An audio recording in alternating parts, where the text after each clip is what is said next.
sick and tired of hearing about you and those people that just can't drive. Not so much driving. Reverse parking. What's the deal with the reverse parking? Why do they even have to reverse park? Why?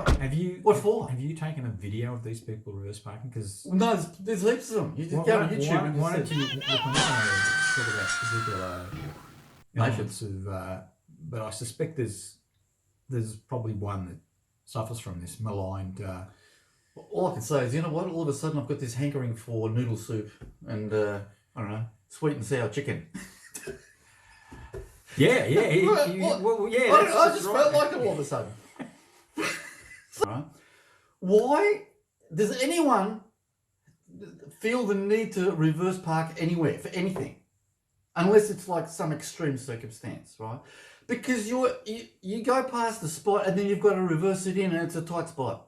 It's a tight spot. So wouldn't you rather just drive in, because you can see everything, it's right ahead of you, you drive into the spot, and as you're reverse parking out, there's all this room, being the big driveway or the laneway that's in the shopping centre or whatever, and you've got all this room to reverse park, to reverse out and back out.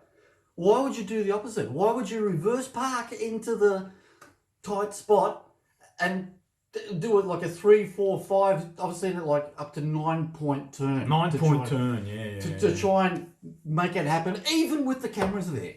Even with all this computer guidance and all these computer contraptions to reverse park, and then they open the door. You know, I'm not talking about anyone specifically, right? Then they open the door just to do a visual check, and then they close the door, and then they have to go back even further, right?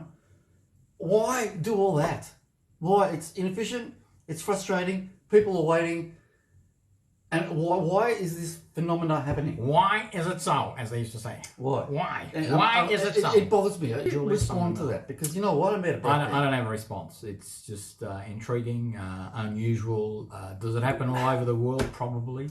Does it happen as a result of particular people that don't learn to drive? I don't know, but again, I've got a hankering for vegetarian spring rolls. Okay, well, I just want to pose another question to you about things like that, along the lines of cars, things like that. And, you know, people are so safety conscious now. I'm mesmerised by the shirt. Yeah, no, I thought you would be. You know, we have everything, and we have airbags in cars. I'm under your control. Have you ever had an airbag to be deployed? Have I seen one? Have I been in one? Or unemployed, deployed or unemployed? I've seen the aftermath of the have you? Exploding. Is that when you were going to become an ambulance driver and couldn't stand the sight of blood? Well, no, I just said that, you know, I've seen the aftermath of the exploding bag, but then, you know, then we split up. So very good. Never to see her again. Why in that case don't we have airbags for motorbikes? I mean, really? Yeah. I don't understand. That's actually why not? I'm not sure if I saw a program about this, but I'm not sure how it would actually get deployed. I like that word, deployed. No. It's not on a motorbike. It would have to be on the suit, on the biker's suit. That would have impact. Oh, you're saying that because but how does it trigger? How would it trigger? Does it sort of go? Oh, okay, I know. Does it be like on a jet ski? Because you know when you got the cord around your hand. Oh yeah. Remember that? And once you detach, the motor turns off. So that would be it. I've just worked it out. Oh, that's like a parachute. Yeah, so like a parachute. So the ripcord. So once you come off the motorbike, So what did you just say? The ripcord for the water bike. I only just thought about it then for the water bike, for the jet ski. The jet ski. It'll be like, you know, the deployment of you know, those rubber ducky things when they get out of the plane. Oh, you know, yeah. When you escape or rubber ducky, that's a real technical term. Well, I couldn't think of what it was, but nautical escape boat or something, either on the boats or on the planes, and they have these boats deploy. Hopefully, I'll have something for you in a second. And it deploys and it comes out. So with a the rubber ducky, what was it? Did you call it?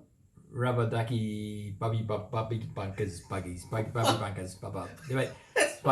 But that's how it works. I think we've solved it.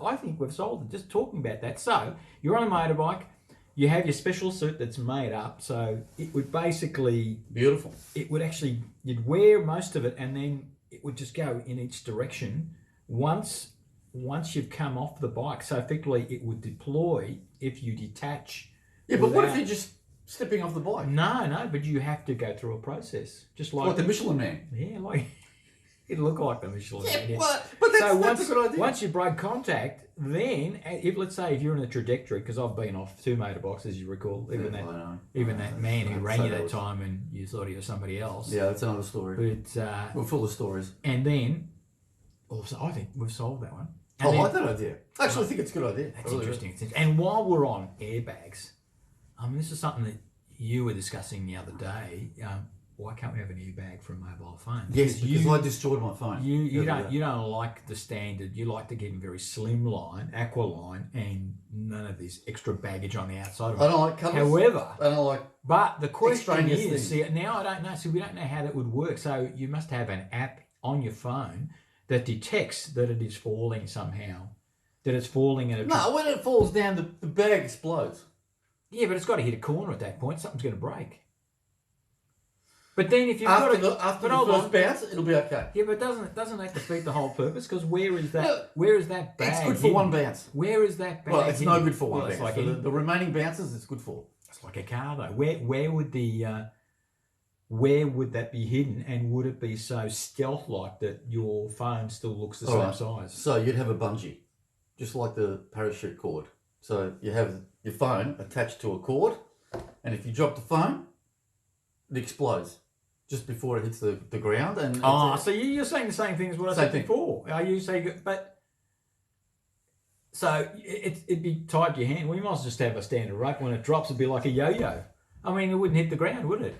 I don't think I don't know if that's plausible according to MythBusters. I mean, I think I'm just thinking that it won't be long before we don't even have phones anymore, like devices. We don't have hard devices. We just have we have things injected into our wrists and our brains, and that's it. So what do you need a phone for? Right. Well, I think it's enough for now.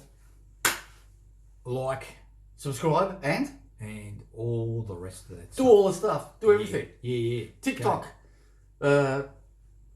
Instagram. Done. All right. All that stuff. All right. Okay. See you. Bye-bye.